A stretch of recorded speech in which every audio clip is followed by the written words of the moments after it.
The Toyota RAV4 is America's best-selling SUV.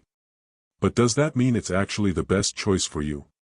Let's talk about what owners really experience after the honeymoon phase ends. Everyone knows the RAV4. It's everywhere. School drop-offs, grocery store parking lots, highway commutes. And there's a reason for that. Toyota built a vehicle that checks a lot of boxes on paper. But here's the thing, popularity doesn't always equal satisfaction. Some buyers love their RAV4 for years. Others regret not test driving the competition more carefully. So let's break down what this SUV actually feels like to live with, not just what the brochure says.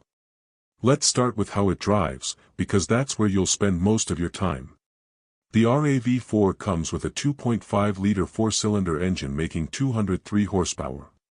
On paper, that sounds adequate.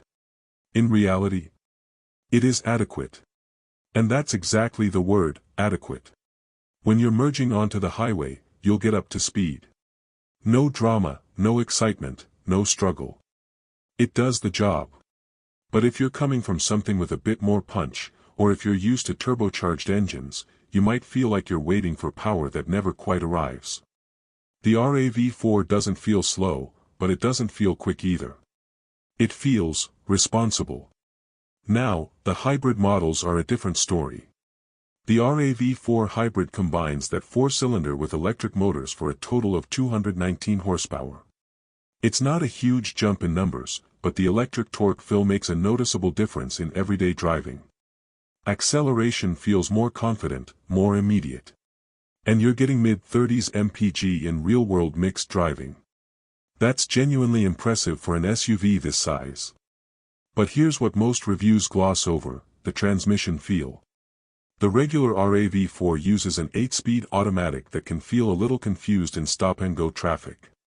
It hunts for gears sometimes, especially when you're trying to accelerate smoothly from a rolling stop.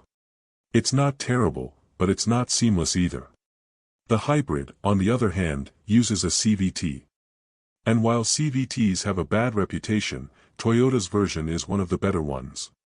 It's smooth, predictable, and because of the electric assist, you don't get that rubber band drone that makes other CVTs annoying.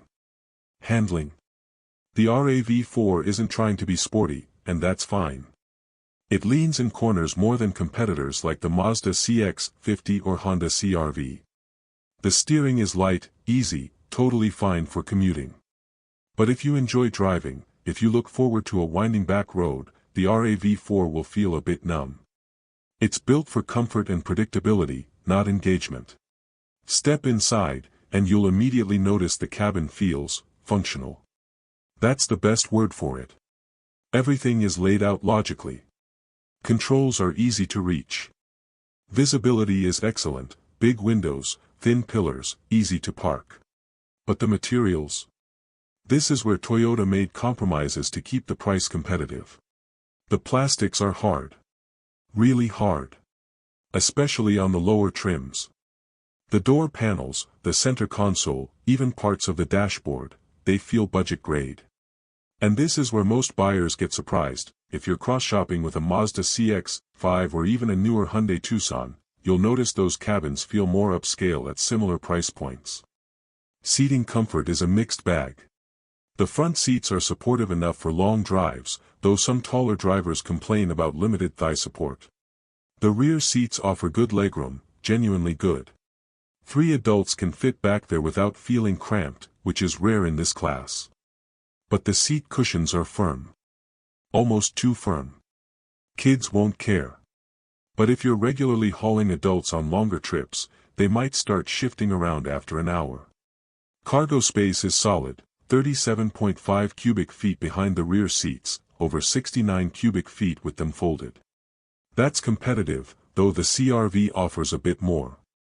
The hybrid sacrifices some cargo space because of the battery placement, but it's not a deal-breaker.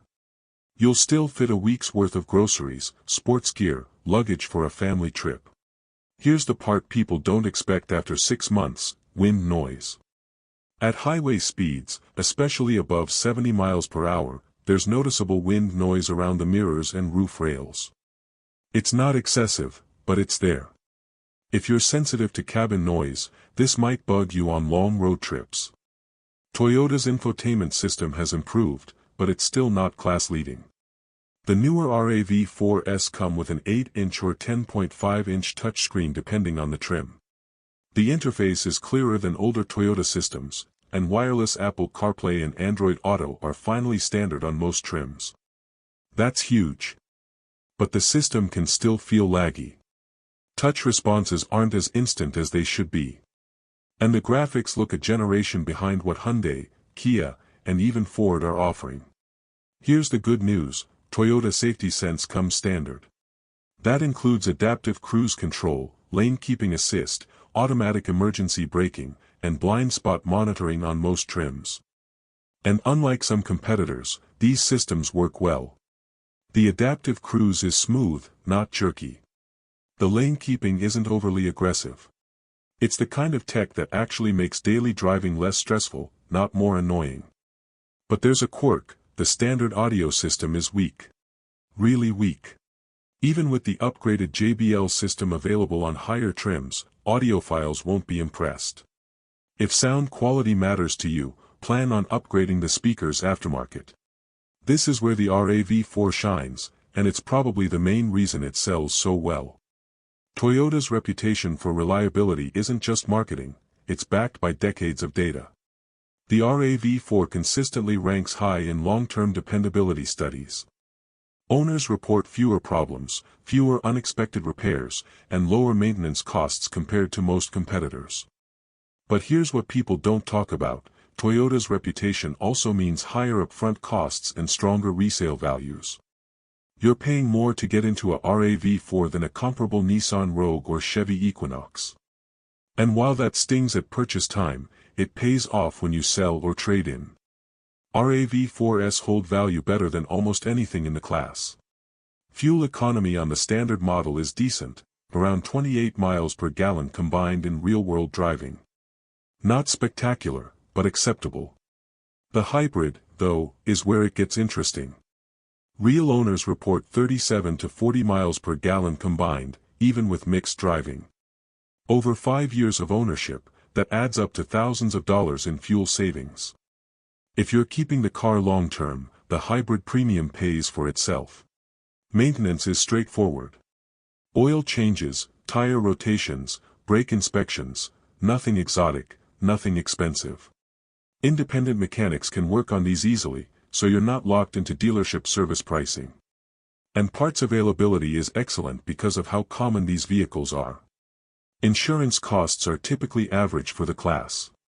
The RAV4 isn't considered a high-risk vehicle, and safety ratings are strong, which helps keep premiums reasonable. So who is the RAV4 actually perfect for? Practical buyers who prioritize long-term reliability over short-term excitement.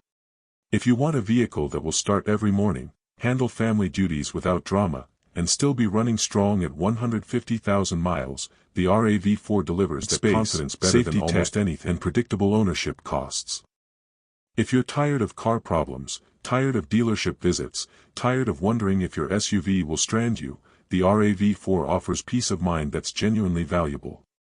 The hybrid makes perfect sense for commuters, especially those doing a lot of city driving or sitting in traffic. The fuel savings are real, the powertrain is smoother, and you're reducing your environmental impact without making major lifestyle compromises. And if you live in an area with rough winters, the RAV4's available all-wheel drive system is competent. It's not as sophisticated as Subaru's, but it handles snow, mud, and light off-roading better than most crossovers. But the RAV4 isn't for everyone. If you enjoy driving, if you want something that feels engaging and fun on your daily commute, this isn't it.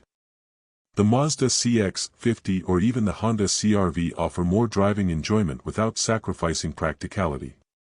If interior quality matters to you, if you want soft-touch materials and a cabin that feels premium, you'll be disappointed. The RAV4's interior works, but it doesn't impress. For similar money, competitors offer nicer places to spend time. And if you want cutting-edge technology, the latest infotainment features, the most advanced driver assistance systems, Toyota isn't leading that race. They're conservative, sometimes frustratingly so. Their tech works reliably, but it's not exciting or innovative. Also, if you're budget-conscious and shopping used, be aware, RAV4s hold value so well that you're often paying nearly new car prices for 3-year-old models. Sometimes it makes more financial sense to buy new with incentives than used at inflated prices. Here's the bottom line. The Toyota RAV4 isn't the most exciting SUV. It's not the most luxurious. It's not the best to drive. But it's one of the most sensible, most reliable, most practical choices in the entire segment.